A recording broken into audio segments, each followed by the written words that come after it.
Salut à tous, j'espère que vous allez bien. On va faire l'honneur parmi issu de la vidéo. Donc, bien avant, je suis aussi professeur de mathématiques, de physique comme de chimie. Aujourd'hui, nous allons faire les mathématiques.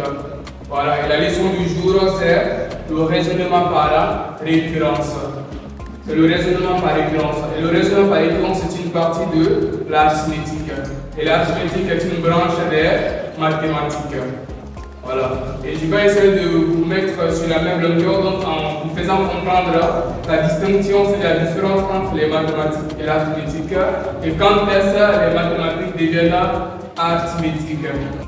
D'abord, sans oublier que depuis les temps anciens, depuis les temps immémoriaux, nos parents, nos anciens parents ont utilisé les mathématiques sans pouvoir l'expliquer. Parce que si nous prenons par exemple le temps, lorsque nous prenons le temps, lorsque nous prenons par exemple l'étendue, lorsque nous prenons aussi le poids, c'est-à-dire les masses comme ça, là, comme je veux le dire, tout ceci là, on ne peut pas les saisir, parce qu'on ne peut saisir le temps.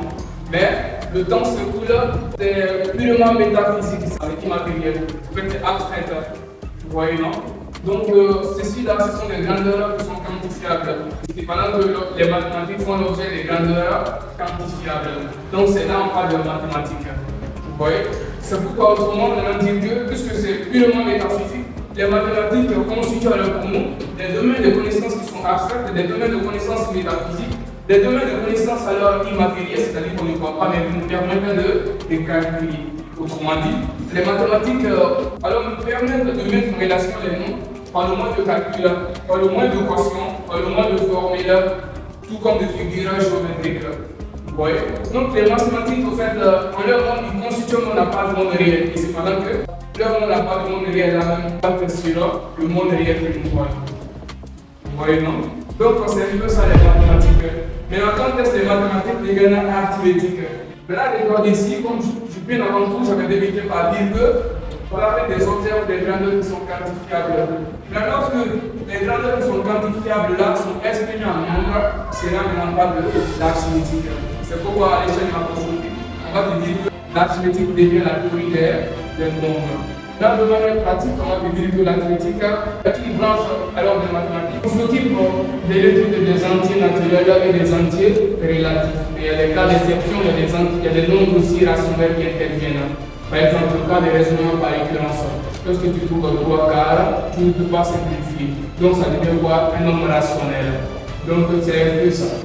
Maintenant, on va essayer de passer à la résolution de l'exercice. Mais avant tout, je vais un peu vous expliquer ce que c'est le raisonnement par récurrence. Là, nous avons le principe du raisonnement par récurrence. Maintenant, le principe du raisonnement par récurrence.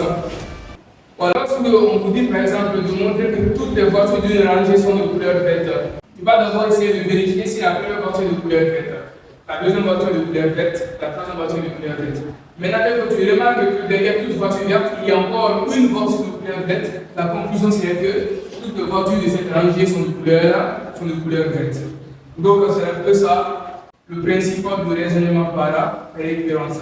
Donc le fait alors de vérifier que la première voiture est de couleur verte, la deuxième voiture, la troisième voiture est de couleur verte, alors cela devient quoi? Cela devient l'entrée en matière qui est initialisation. Initialisation. Maintenant, après, le fait aussi de vérifier que derrière toute voiture verte, il y a encore une voiture verte, c'est-à-dire l'hérédité. Parce que là, tu es parti derrière presque l'infini en quelque sorte. Parce que là, tu as vérifié que toute voiture est de couleur verte. Et derrière toute voiture verte, encore, il y a une couleur verte. Donc, ça devient quoi? L'hérédité. Et enfin, tu vas essayer de dire alors, là, à partir du moment où tu dis alors, ça devient quoi? La conclusion. Donc, c'est pourquoi on va te dire que le raisonnement par récurrence se fait en 3 étapes. Initialisation, que j'ai bien mentionné ici, l'initialisation, l'hérédité et la conclusion. Oui. Donc là, dans l'initialisation, en fait, tu vérifies la proportion pour certaines valeurs de l'entier N. Voilà, pour N appartenant à l'ensemble N. Et dans l'hérédité, on suppose que la proposition est vraie au rang N, c'est-à-dire lorsque tu as vérifié pour N égale à 1, pour N égale à 2 et 3, la troisième voiture est verte. Là maintenant on montre que la proposition est aussi au rang N plus 1. Alors la proposition reste vraie. D'autres peuvent amender en disant que la proposition reste et demeure vraie. Donc on a un exemple qui est devant nous. On nous demande de démontrer par référence la relation suivante. la somme de k allant de 1 à n de k égale à n facteur de n plus 1 sur 2. Allez, nous avons les massivement parce que ça, c'est ce qui m'encourage beaucoup à mettre à votre disposition beaucoup de choses parce que cette année, alors je vais essayer de mettre à votre disposition assez de choses, surtout en mathématiques. On continue. Donc, on demande de démontrer par l'exemple la relation suivante. On va la somme, comme je l'ai déjà dit, on va mettre solution. Solution. Donc, on va reformuler. Démontrons par exemple ça. Démontrons par exemple ça. La relation. Et la relation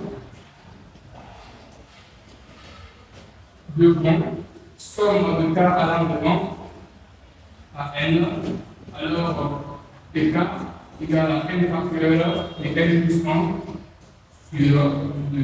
Voilà, mais puisqu'on n'a pas mentionné, alors on va dire quel que soit n élément de l'ensemble, n descend de l'ensemble de n. Quel que soit n élément de n. Donc ici, avant tout, qu'est-ce qu'on fait? Puisque c'est une question, on va souligner cette question. Donc, on va d'abord essayer de baptiser la proposition. C'est-à-dire, on va donner un nom à la proposition. Donc, on va dire soit P indice N dans la proposition. La proposition. La proposition. Donc, soit P indice N la proposition. Donc, on a P indice N 2. Donc, j'ai la somme de k à l'amendement à n de k égale à n facteur de n plus 1. Voilà. Maintenant, pour démontrer cette relation-là, on va passer par le raisonnement par la référence. Mais je crois que si vous vous rappelez qu'il y a pas mal de méthodes pour faire ça. Donc, je vais mettre la première méthode. Première méthode.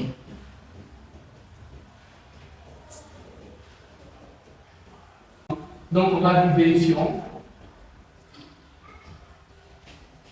P indice n, puisque c'est la proposition, pour certaines valeurs de n. Pour certaines valeurs de n. Donc, on va vérifier. Donc, puisqu'on a dit n appartient à n, voilà, avec n élément de genre n. Donc, puisque n appartient à n, la première valeur plus par n, c'est 0. Vous voyez donc, voilà. Donc, j'ai dit quel que soit n élément de l'ensemble n, cela implique avec que n appartient, voilà, à la première valeur, donc à l'intervalle fermé de 0 à plus infini. Ok? Donc, pour n égale à 0, voilà, pour n égale à 0, la proposition devient quoi? P indice 1, c'est-à-dire partout il y a 1, n on remplace par 1, mais P indice 1 devient quoi? La somme de k allant de 1 à quoi? Le temps pour moi j'ai dit 0 et notre P indice 1, ça veut dire P indice 0, donc là à 0. Voilà. Mais je pense qu'il y a alors un tout petit problème ici, et je vais essayer de l'enlever. Parce que lorsqu'on dit n appartient à ça, voilà, on va dire n appartient à n star. On sait qu'avec 0, ça veut dire qu'il va aller de 1 jusqu'à n. Donc là, je mets n star pour mentionner, je mets n star. Voilà. Là, je mets ici quoi? L'intervalle ouvert. Voilà, ça c'est une erreur. Et là, vous allez pardonner beaucoup. Donc, vous avez mis ici. D'accord? Donc là, quand on va aller maintenant de 1 jusqu'à 1, vous voyez, les 4. Après, elle remplace par 1 égale à quoi? Maintenant, puisque on doit vérifier que ça égale à ça, alors je mets ici point d'interrogation. Est-ce que ça est-il égal à 1 facteur de 1 plus 1 sur 2? On ne sait pas. Maintenant, on va vérifier. Du coup, j'ai pris un indice 1 de points.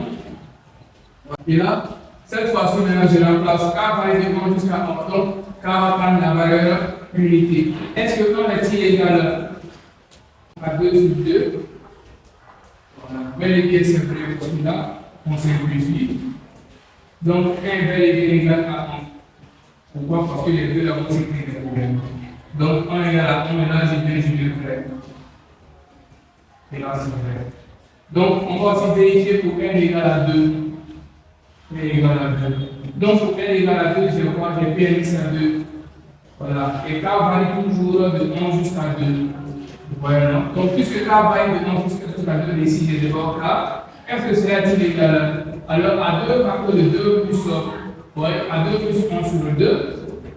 Ça aussi, il faut vérifier ça. D'accord? Donc là, j'ai Pnx 2.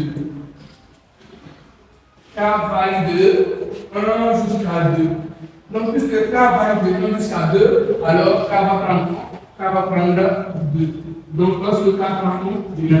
Puisque c'est une somme, je mets plus 1. Lorsque K prend 2, je mets alors plus 2. Donc, je mets 8 ici. Est-ce que c'est égal? On peut l'écrire là. J'ai 2 pour 3 sur 2. Maintenant, je simplifie de. Et bien évidemment, vous allez remarquer que vous avez ça. Et il y a 2. Je vais les dire vrai parce que 3 égale là à 3. Donc là, on met encore vrai. Donc, on a déjà vérifié pour certaines valeurs de n. Après la vérification, on passe par l'électricité. Là, on va supposer. Donc là, on va dire supposons. Donc, supposons que Pnx est la proposition vraie. Courant N1, c'est-à-dire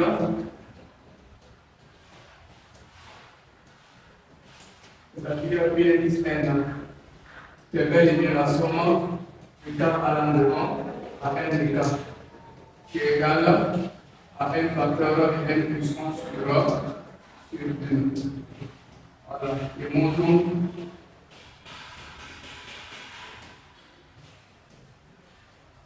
qu'elle est aussi, ou encore qu'elle est courant n plus 2. Ça, c'est-à-dire que nous sommes n plus 1. Voilà. Et nous sommes plus 1 à devoir. La somme de k allant de 1 à n plus 1. C'est-à-dire que à n, on remplace par n plus 1 de k. Soit égal à n plus 1, parce qu'à n, on remplace par n. Ici, à n, non. Donc, n plus 1, c'est là. Et ici, on doit avoir n plus 1 plus 1. Donc là, ça fait plus 1 plus 1, ça fait plus 2. Donc, ça fait n plus 1, 2. Je tourne sur là. Sur 2. Et c'est ça qu'il faut démontrer. Voilà, non? C'est ça maintenant qu'on demande de démontrer.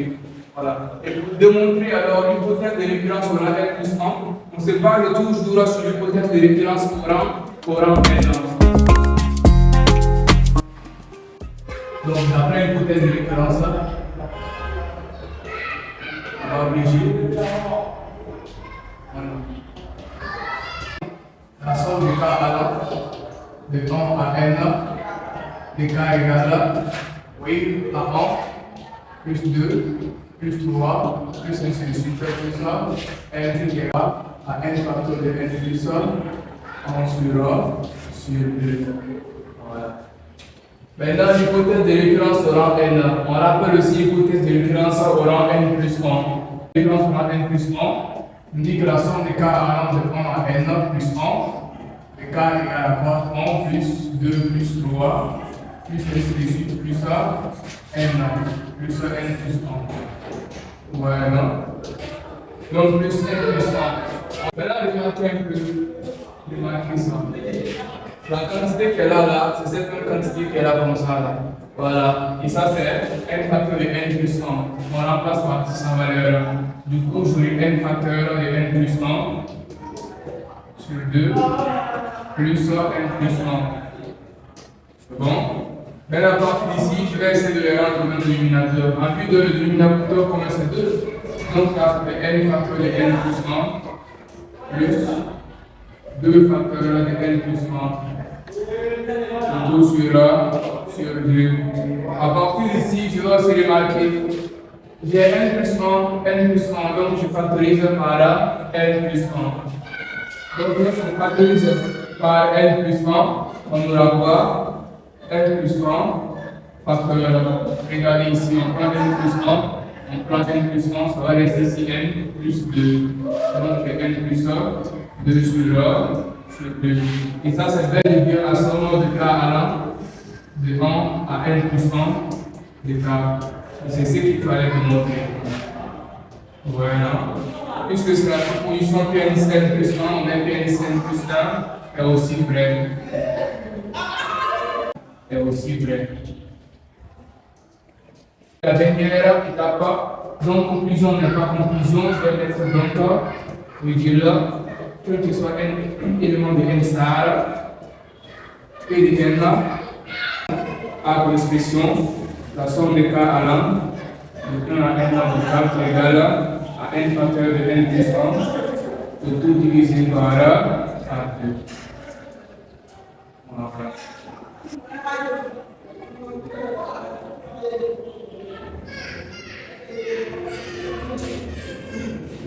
Maintenant, lorsque dans l'exercice, on ne vous demande pas de démontrer par récurrence, les méthodes que je vais évoquer ici, vous pouvez les utiliser. Lorsqu'on ne vous demande pas de passer par un raisonnement par récurrence. Donc, le boulevard est à vous, c'est-à-dire que la chance est à vous d'utiliser la méthode que vous connaissez bien. Donc, on passe par la deuxième méthode. Maintenant, regardez, je vais commencer. La somme de k allant de 1 à n de k égale à n facteur de n plus 1 sur 2. Voilà.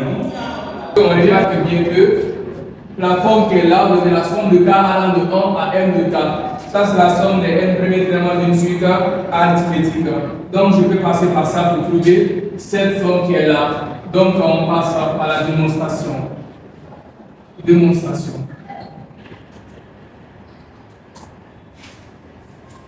Bien avant tout, l'hypothèse de récurrence au rang n qui est là, c'est la somme de k allant de 1 à n de k. Et vous savez bien que cette somme, lorsque k prend angle de 1, plus 2, plus 3, plus ainsi de suite, plus n moins 1, et puis plus n. Vous voyez, non? C'est quoi la somme des n premiers termes d'une suite arithmétique. Maintenant, pour simplifier le calcul, je vais essayer de poser. On pose que la somme de k allant de 1 à n de k là égale à grand S. C'est bon? Donc, vous voyez, non? Grand S là, c'est égal à quoi? À 1, plus 2, plus 3, plus ainsi de suite, plus n moins 1, et puis plus n. Bon? À partir d'ici, je peux aussi commencer à noter ici, c'est-à-dire que je commence au niveau du dernier thème en venant au niveau du premier thème. C'est comme si je n'ai rien fait. Donc je peux dire que S égale à n plus 1, n moins 1. Au fur et à mesure que je corrige les deux pendant, voilà, plus 1, n moins 2. C'est comme si je n'ai rien fait. Plus ainsi de suite, plus 3, plus 2, plus 1. Ici j'ai mis n moins 2 parce que l'élément qu'il y a 3 ici. Donc, il y a 3 ténors. Voilà, c'est pourquoi j'ai mis ça pour pouvoir faire la somme. Donc, à partir d'ici, il y a les deux relations. Les deux relations sont identiques. On fait la somme. Donc, lorsqu'on additionne bien, on aura. Le S plus S égale N plus 1. Et là, c'est N plus 1. On va bien écrire. Voilà.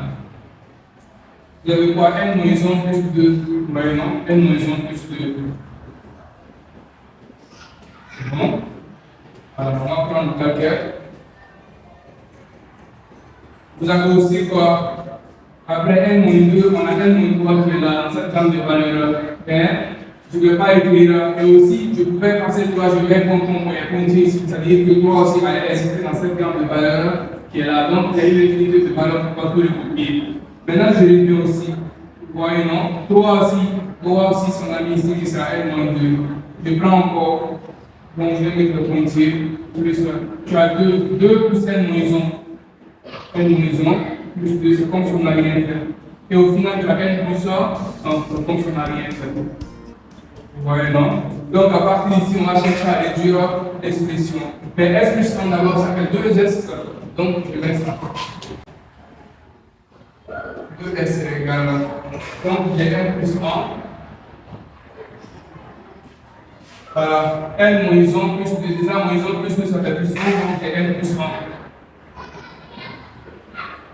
Voilà. À partir d'ici aussi, bon j'ai déjà pris un ça, je vais le compter. Plus 1.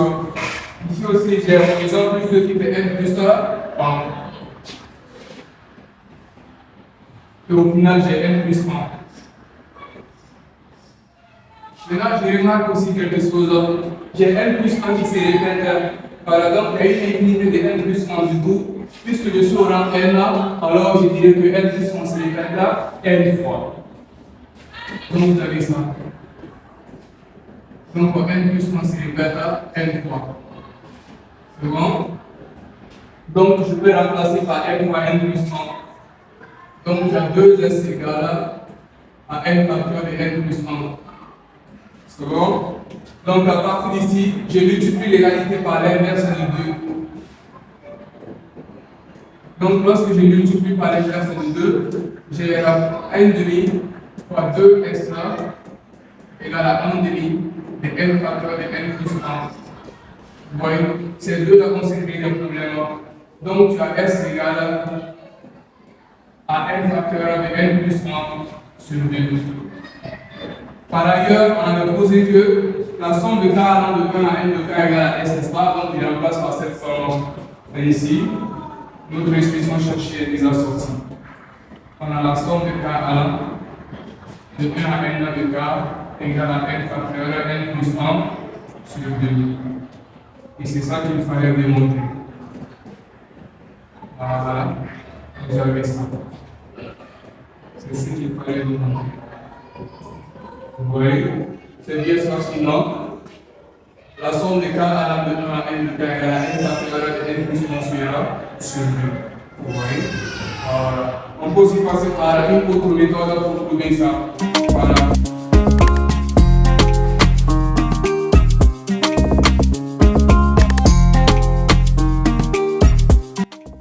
Donc, nous avons la méthode bonus.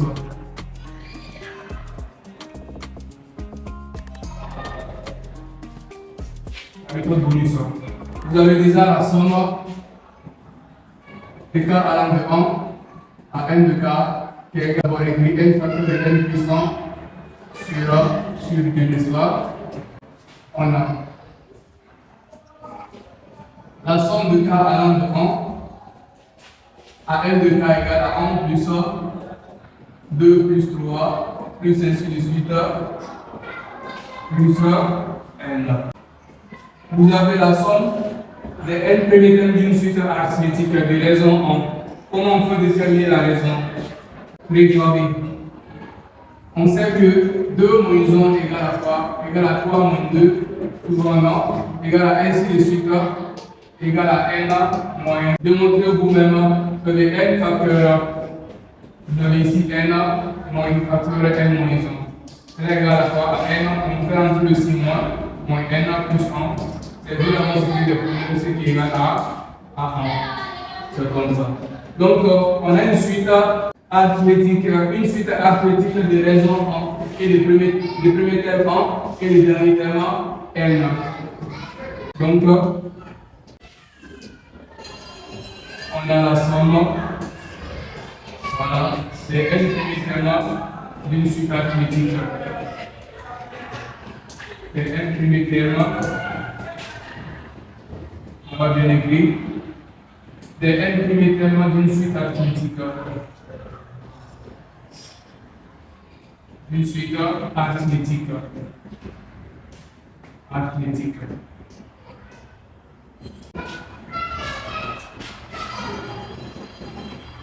Des raisons r égale à 1 et des premiers termes. Les premiers termes et maintenant. Ainsi, la somme de k allant de 1 à n de k égale au nombre de termes. Vous voyez, non? Facteur le premier terme plus le dernier terme, le tout divisé par là, par 2. Bon, égal à quoi? le nombre de termes, voilà, égal à n moins p plus 1. Voilà, le premier terme c'est 1 et le dernier terme est 1. Voilà.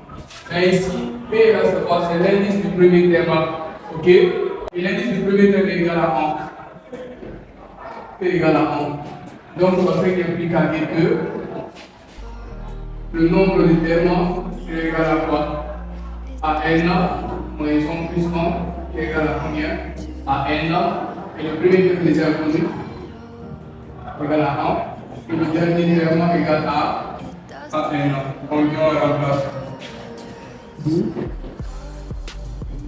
La somme des cas à l'un, je fais un n égal à 3. Le nombre de termes c'est n, ok?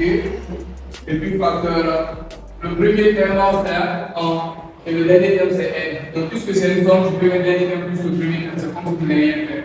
Donc ça fait n plus 1, le tout divisé par 2. Et c'est ce qu'il fallait démontrer. Et cette méthode-là, je l'ai baptisée par la méthode bonus. Parce que c'est comme si je n'ai rien fait. Maintenant, on va passer par la troisième méthode. Pour moi, cette troisième méthode, elle demande un peu d'effort.